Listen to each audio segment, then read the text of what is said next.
Hey folks, this is Vince with Dad's Gaming Addiction, and today we're going to quickly check out Deck of Haunts. This is a game that's coming to Steam on May 7th, 2025. I am playing this about 2 or 3 weeks prior, so what you're looking at for the most part should be reflective of the finished product, but there might be a last minute patch or two that might address some things. So this is another card game rogue-like. There's no permanent progression via skill trees or anything like that, but you do unlock new cards as you continue playing the game. So there is some unlockable stuff going on. And I say it's like a roguelike card game. It's like Slay the Spire in the sense that you've got so much energy that you can spend per turn, and you have to spend the cards in your hand to do the thing. And then in between, you can upgrade cards, add new cards to your deck. All of that is typical of a roguelike kind of card game. So if you've played Slay the Spire before, you'd be very familiar with that. Now, the whole premise of this game is you are a haunted house, or some kind of, I don't know, master of this haunted house, whatever. People will be coming in and trying to make their way to the heart. There's a heart in your mansion, whatever it is, and they'll be doing damage to it when they get there. So it's your job to scare them off, to either kill them or, scare them off to prevent them from doing that. And they're going to be going from room to room every turn. So you have like 3 energy to spend. Each card has an energy cost. Cards typically do some kind of physical damage to hurt someone's health, and other cards might drain their sanity. If someone's sanity drops to 0, they kind of just sit there and shiver back and forth. They don't die, they just kind of stop and shiver. But if you reduce their health to 0, they fall over dead. And the thing with that is, you got to be careful. If someone else walks into a room and there's a dead body there, not an insane person, mind you, but a dead person, they will make their way to the exit as quickly as possible without even getting to your heart. And if they escape, they'll bring back, future waves will be more difficult. They'll bring back reinforcements later. So you kind of have to puzzle this house. And in between days, you have to survive for like 30 days.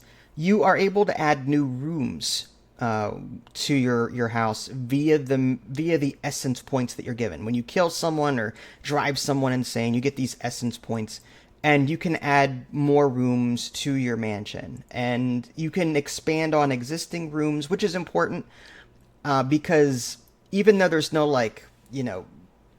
they're going to move from room to room regardless of how big these rooms are, but you can upgrade rooms if they are big enough.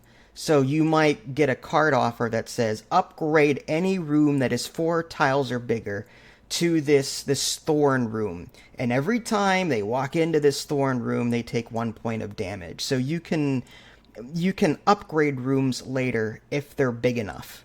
So there is a reason to create larger rooms. Unfortunately, you cannot move your heart room, so you can't, as far as I can tell, make some kind of twisted mansion that takes forever to get, from point A to point B.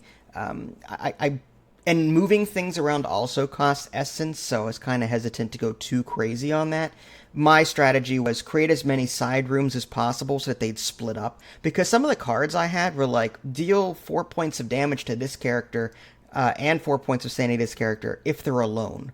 So some cards rewarded me for separating people.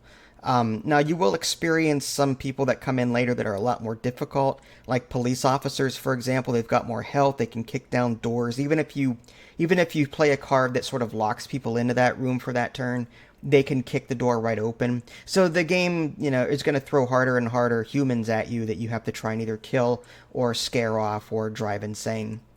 And I will say it's an interesting game. There's no difficulty settings, unfortunately. I'm hoping that's something that's get added at release, because the game, I was at night 10 and I was starting to feel it. It was really, I felt like my upgrades weren't keeping up with the difficulty spikes. And I don't like that. I'm sure there's a meta, but I shouldn't have to play a meta to fully enjoy or beat a game, in my opinion. I should be able to come at it with different strategies and, play it the way I want to.